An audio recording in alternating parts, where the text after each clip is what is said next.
As Andrea mentioned, I'm going to be talking today about my research, which focus a lot on using traits to predict or understand processes and patterns of invasive species, particularly plants. Before I get into that, however, I'd like to introduce myself a little bit more in my research program. I lead the macroscale ecology and conservation research lab over here at UIC at the University of Illinois, Chicago. And what we do here is that we study invasive species in general, different aspects of them, but at the continental scale, leveraging these large databases that are continue to become more and more available. And part of our impetus for taking this path with invasive species is that historically, as you may know, invasive species have been studied quite localized. And especially in management context, having that localized information is so important. But there are moments in which we don't have that localized information, for example, for new species or for recently introduced species or range expanders. So large scale studies such as mine and the ones that we do in my lab, they help form generalizations and kind of like rules of life for invasive plants that then can be applied when we don't have that very well documented localized information for species. We can grab those rules of thumb when we need them. So that is the management implication from doing work at the scale that I do. And I think a lot about how this information can help proactive management in terms of predicting future dynamics or forecasting future emerging threats. So I hope you guys enjoy the talk that I have prepared for you today. So first off, I want to talk a little bit about traits and why we focus on traits. These, when I say species traits or functional traits, basically I mean characteristics that can be straightforwardly measured on a plant, things like height or seed weight, root structures, and all of these characteristics of an organism tells us a lot about it. It can tell us about its evolutionary history and potential, its life history and strategies, its place within an ecosystem, how it's going to interact with other individuals and its environment. And as such, it is a really great tool to use as a proxy for mechanisms that we can't measure that directly. You can't really measure competition, right? So we use these proxies, these traits to stand in for that. So we could do something like relative growth rate or specifically area as a proxy for competition. And that is why it's such a useful framework. Now, there have been studies on the traits of invasive species since the 90s. We've been trying to use these traits to predict what's coming next, which are these emerging threats, which with not a ton of success until more recently. So back in the day, a lot of the issue was that, as I said earlier, we had all these localized studies that were looking at one or two traits at a time, one or two species at a time. So I like to say it as if we were that joke about the elephant, that everyone has their eyes covered and one person is touching the legs of the elephant and the tail and the nose, and no one really knows what you're looking at. And sometimes you have to step back, and it's useful to do so. So the first time that my first foray into this topic was during my PhD some years ago, where we were able to develop a machine learning model that was 86% accurate in distinguishing invasive woody plants from non-invasive woody plants. And that work was done with non-native woody plants. I think over 800 or 600 woody plants. It's been a while. So we trained this model and we found that asexual reproduction was one of the most important characteristics separating those invasive woodies from those non-invasive woodies. Oh, someone's poop. Sorry, pup is barking. All right, so as you can see in this ordination, however, that separation between invasive and non-invasive is not super clear. And we kept having arguments with one of our collaborators who was from Europe saying, well, the species that you have in as a non-invasive, it's actually quite invasive. And we kept telling him, well, we're using the federal definition, or at least the Forest Service, how they have classified these species. So we really want to follow that. And what we thought with this is that the term invasion can be quite arbitrary, right? And subjective. It's a human definition after all. So I kept thinking about this. So what makes an invasive species? Where is that nuance? So if I show you these two pictures, and tell you both of these species are considered invasive. On the left, you have Australian pine. On the right, you have giant reed. I tell you these both are invasive. You're like, yeah, I believe you. They seem like they're forming monocultures. I've heard of them. They're pretty bad. But what if I show you this image instead? Now it tells you a slightly different aspect of the story. One of the species is spread out throughout the continental United States and Canada, whereas one, its range is quite restricted to Florida and some areas in the Southwest. So these two invasive species are not actually made the same in a way. And I kept thinking about this. Not all invasives, what describes invasion success, what's the difference? And this really great paper came out in 2021. And apparently other folks were thinking about the same thing that I had been thinking all this time. And the way that they looked at invasion was separating it into different dimensions, in which a species, a plant, an insect can be successful in one of these dimensions, or two or three as a super invader. And these dimensions were, is the species abundant? Is it widespread? And is it a generalist? Now, to kind of bring this idea home, here's a couple more examples. You've got something like tree of heaven, which is in this framework considered a super invader because it is abundant, it is generalist, and it is widespread, right? But we can compare that to something like Suriname cherry, which is successful in two of those dimensions. It is abundant and it is a generalist, but it is quite restricted in its range. So in doing these comparisons and thinking through this framework, I thought, all right, so if there are different ways in which a non-native species can become invasive, then it must stand to reason that different characteristics will lead to success in these different dimensions. So that led us to the work that I will be talking about today, which is still ongoing, but I have some really exciting, almost finalized results, actually. We proposed a set of mechanisms by which we think that these non-native introduced species, plant species, may become successful in becoming invasive. They might have a large niche breadth, so wide tolerances. They might be extra aggressive in terms of colonizing new areas and reproduction, or just capturing resources. They might be more adaptive and have greater adaptation ability. Or they might have less filters, such as self-reproduction. They don't need mates, they don't need pollinators, or easier dispersal. And for each of those mechanisms, then we identified traits, species traits that would be then tied or associated with these mechanisms that could serve as proxies for those.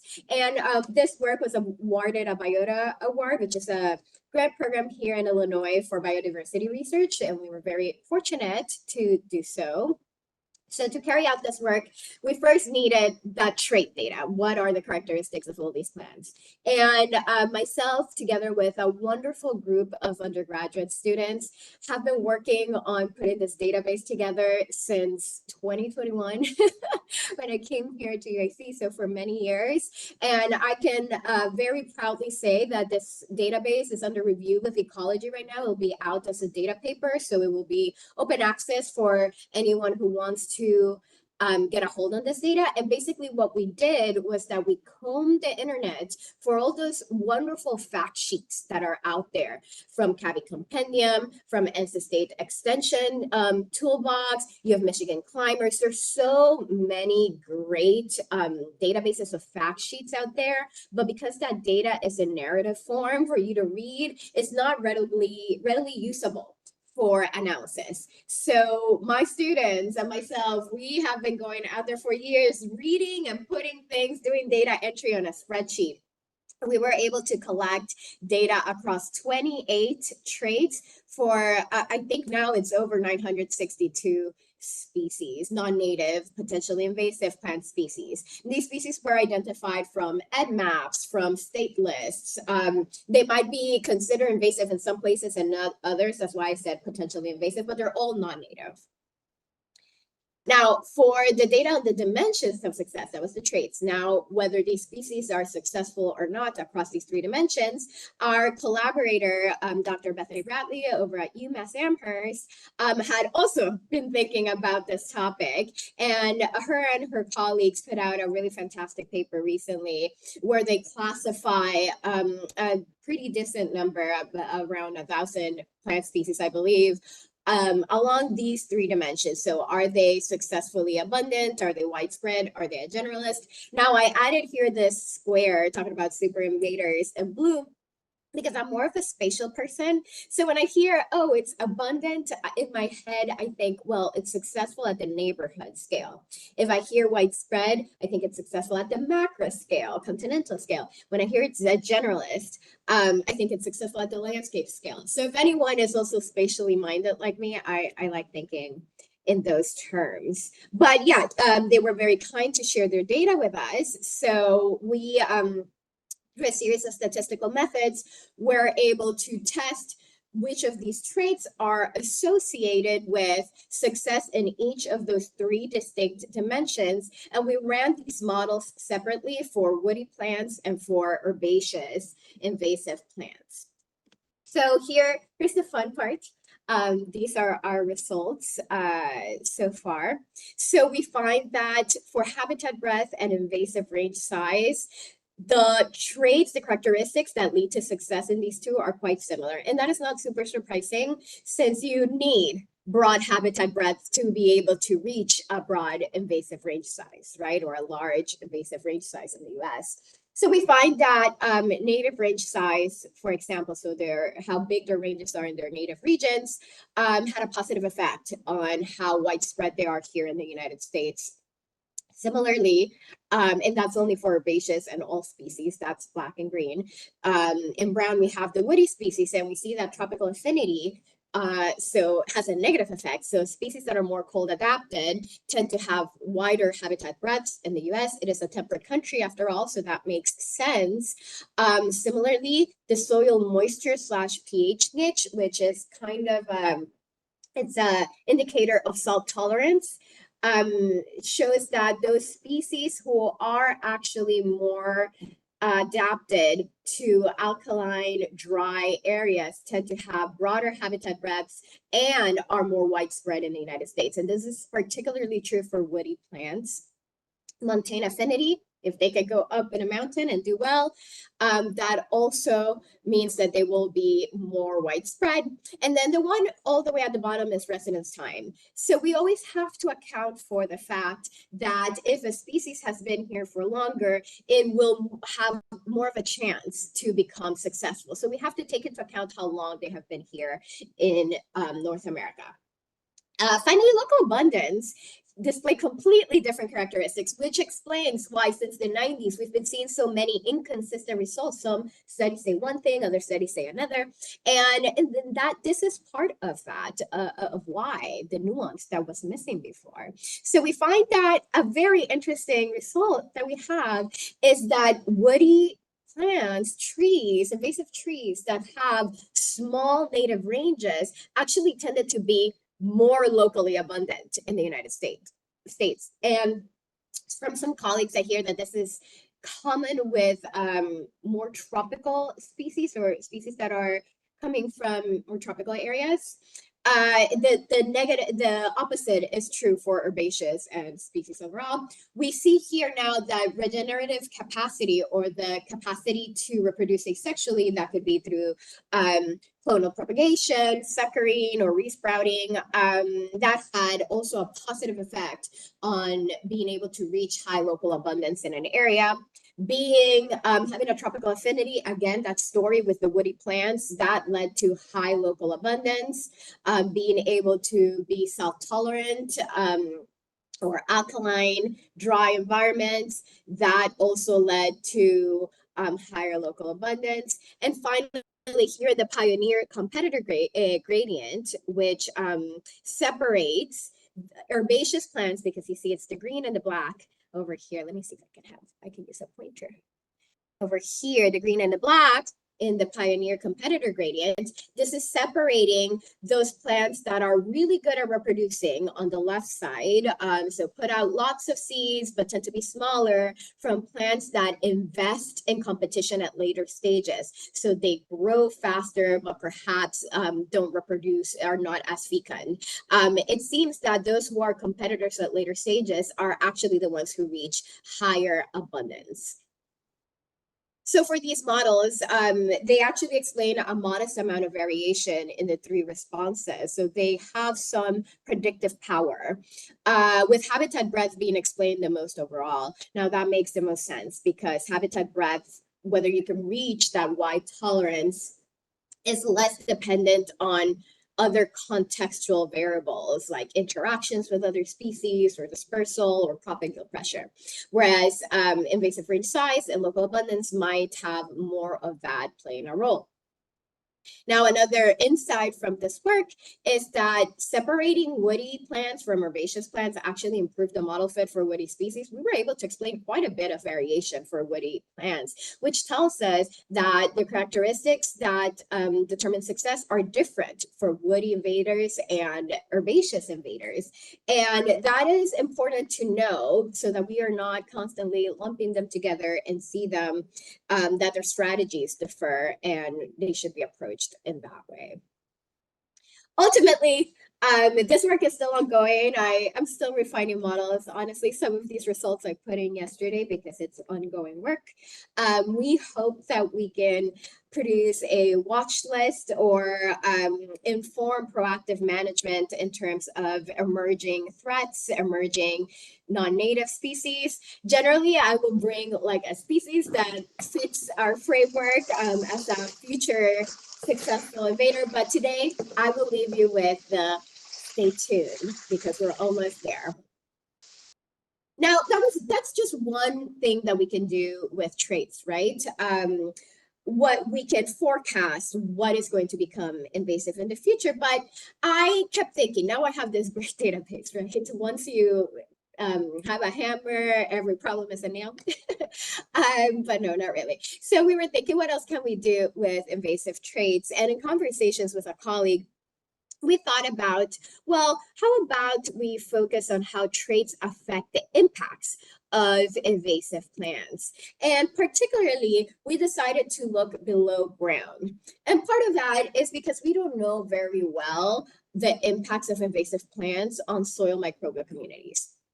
Now, we know a little bit. We know how leaves of invasive plants, when they become part of the litter, the underground litter, the leaf litter, they change the chemical composition and the nutrients in there, and that then has effects on microbial communities. So we know as much. We know a bit about mycorrhizae as well, but there's a lot of conflicting findings out there. And whenever there's conflicting findings, sometimes it's, again, as I said before, the case of everyone looking at one part of the elephant and stepping back and doing a macroecological study like we do here might help tie integrate some of those disparate findings or conflicting findings.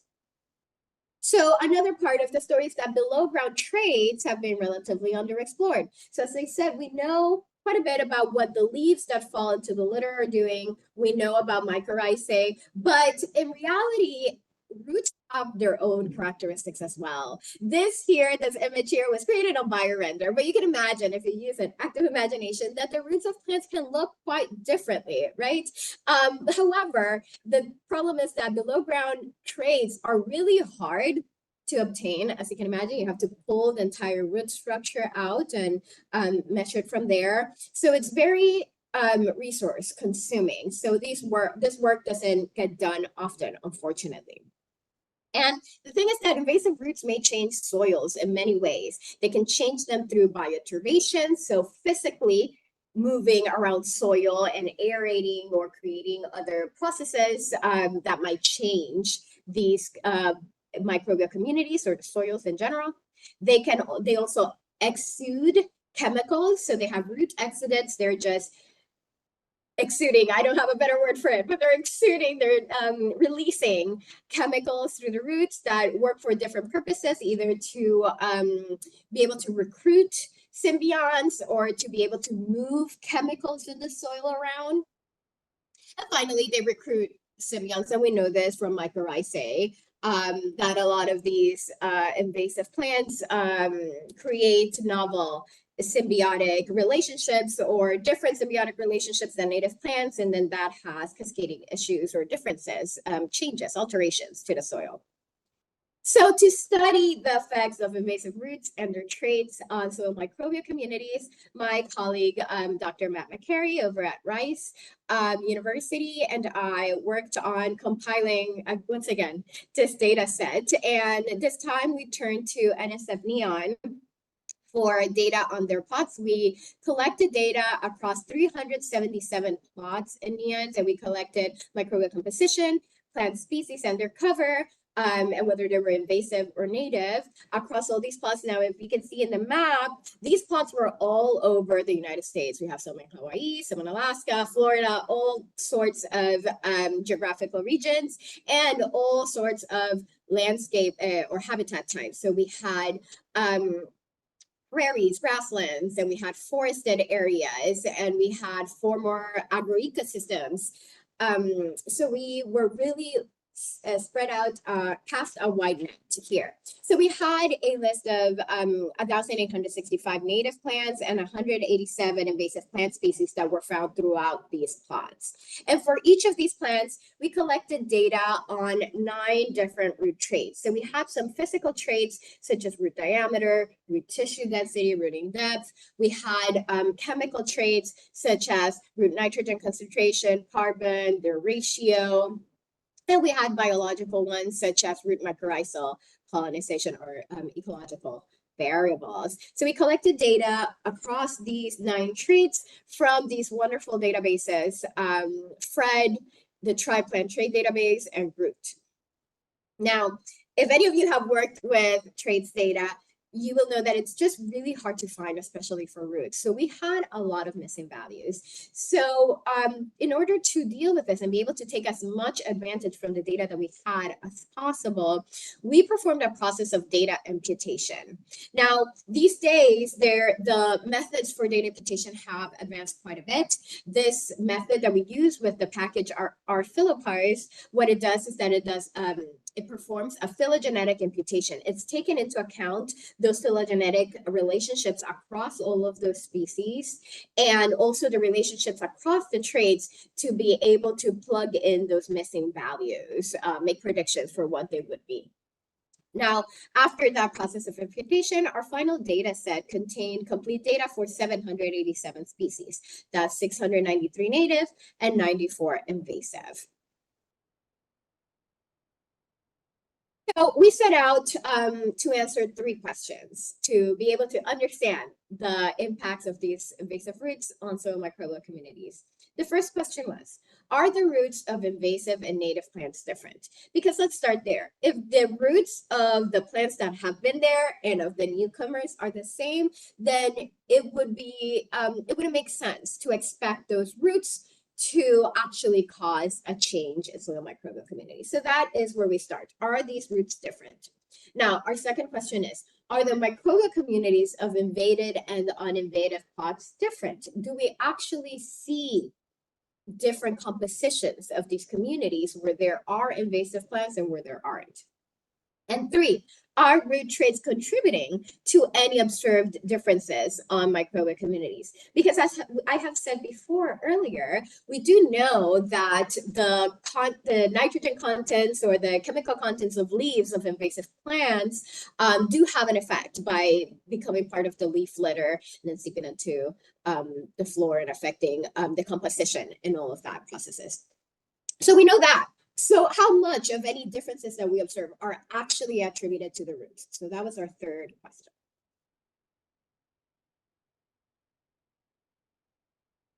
All right, so for question number 1, we performed a suite of phylogenetic linear regression models. These are very similar to what I was showing with the invasive traits, whether they're invasive across the different dimensions. Basically, they're linear models that take into account that these plant species are related to each other, so they're not independent. So we had each root trait. We did a model for each of those with origin, whether they're native or invasive, as the predictor. We found that invasive and native plants do differ in their specific root length and their root tissue density. So we see that invasive plants have actually higher specific root lengths, which means that they are growing roots that are more cheaply made. They grow faster, they grow longer, but they're less sturdy. So they're just building out cheap, fast-growing roots. Now, on the other hand, and saying the similar story, native plants have a higher root tissue density than invasives. Again, invasive plants are putting out cheaper roots that grow faster and are probably better at foraging for nutrients. Now, that was question 1. So yes, invasive roots are different from each other. Now, are the microbial communities of invaded and uninvaded plots different? Now, we compared the microbial composition of plots with only native plants, here in the blue, to plots containing varying levels of invasive plant cover. So we separated those 377 plots into non-invaded, moderately invaded, so anything that had less than 50% invasive cover, and highly invaded, that had more than 50% invasive cover. And we compared their microbial distribution compositions. So to compare the microbial compositions, we set out to run 2 tests. The first test is actually an assumption test of the second test, the PermaNova. And what it does is that it tells us, okay, are the microbial compositions of each plot within this one group, let's say the non-invaded plots, are they similar to each other? So it's a level of dispersion within each group. And they have to be similar in order to do the second test of PermaNova, which tells us how different are these communities from each group. Now, our first test failed, which means we couldn't do the second test, but it still tells us something really neat. And stick with me here. I'm going to tell you what it is. So if we look at this ordination here, it's in 3D, and it represents the microbial communities. Each of those axes represent microbial composition. As you can see, the blue dots, which represent plots that are not invaded, they are all over the place, as we would expect, because you don't expect the microbial community in a forest in the eastern United States to look the same as a grassland in the Midwest, for example, right? We wouldn't expect that. So all of these non-invaded plots, their microbial composition looks very different from each other. However, you can't even see the red dots, right? They're all clustered very closely, the heavily invaded plots. And what this tells us is that heavily invaded plots, no matter where they are geographically or what type of ecosystem they are, they will have very similar microbial communities. And we see a similar story with the moderately invaded. Now, some of those are going out. And think about it, moderately invaded could be a plot that has one invasive plant, right? So they're following a similar story. So even having some invasive plants may cause your microbial communities to become more homogeneous than those in uninvaded plots. And the results here to the right is a comparison of moderately invaded to highly invaded. So they had the same level of dispersion, but when we compare non-invaded to highly invaded, it's the same that we're seeing in this image. Highly invaded is very clustered, whereas non-invaded is very sparse out. Similarly, with the comparison between non-invaded and moderately invaded, that effect is a little bit smaller, but it's still there. Now that was number 2. So we have found invasive roots are different from native. We have found that uninvaded plots are different from highly invaded and moderately invaded. Now, are roots actually causing these impacts that we are observing? And that was our final question. And to test this, we approached it in 2 ways. First, we did variation partitioning to differentiate the relative effects of native and invasive plant root traits in structuring the soil microbial community in the same plots. Basically, we're seeing how much of the variation we see is attributed to this one variable. So we looked at invasive roots and native roots within the same plot. The second test was a longitudinal analysis. So basically, we took one plot in 1 year, and we saw how changes in the plant composition, so if it had more invasives from 1 year to the next, did that have a change in the soil microbial community from the first year to the next? So we find that invasive roots have played twice the role, or have twice as big an effect than native roots in shaping microbial communities when they are in the same plot, which is quite impressive. And when you put both of those together, roots themselves explain almost around 40% of the variation in microbial communities, which is pretty neat to see.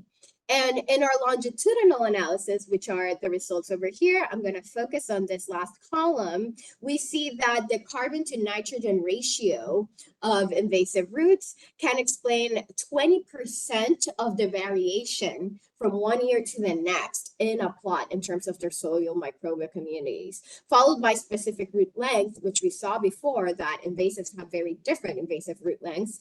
6% of the variation could be explained by root length, the specific root length of invasive plants. Now, the implications of these are quite meaningful, at least to me. We find that root traits of plant invaders are consistent with faster root growth and foraging, as I had said earlier. So they're modifying the soil in ways that affect the growth of soil microbes, as we can see. And as they are affecting the soil microbes, they're doing so in similar ways. So they're altering these communities in similar ways, producing homogeneous microbial communities regardless of the ecosystem type and ecoregion. And such homogenized microbial communities may result in the loss of important functions at large spatial scales, such as decreased resilience. If you're losing microbial components and microbial mutualists and metadiversity, you may lose resilience in the soil as well. So that's meaningful and something to chew on in the future. So with that, I'd like to acknowledge all of my collaborators, my co-authors across all of these papers, the wonderful folks who work to put together these databases. They allow me to do the work that I do. I consider myself an endorsee ecologist, and thanks to them, I can do this work. So I'm very thankful for all those great databases online, and obviously for my funding sources. And with that, I'd like to open the floor for questions. And thank you again for having me. Great, thank you so much. And it's incredibly interesting research that you're working on. And I think, and this was brought up in the chat a little bit, that we are often working with new species, and a lot of our tools for addressing early detection or approaching region species are based on our feelings or our general understanding that we know this is going to be invasive, but that's very much not always enough to kind of get those tools that we have to address those species started. Like, you know, many states have noxious weed lists or prohibited regulated lists. And, you know, my gut feeling isn't enough to get a species added to that list. But you know, being able to see this and have that kind of information and models available to us to better demonstrate the science behind why we think that this species could be an issue gives us a little bit more power in that way. And so it's really wonderful, the work that you're doing. We just have probably a minute or two for questions, and so there is one in the chat for you, and it's, was allelopathy a trait captured in the data sets used, and could this contribute to invasiveness predictions? That is a great question. And honestly, we did not add it. We discussed it for the microbes study, but we considered that we know enough of what, actually, my colleague, he worked a lot in garlic mustard. And we considered it for the root microbes. But now that you say it, it could be really cool to add that to the forecasting of emerging threats model. Because I can see that playing a role perhaps for local abundance, right? If you're able to have those defense mechanisms, anti-competition mechanisms, perhaps. Great, thank you so much.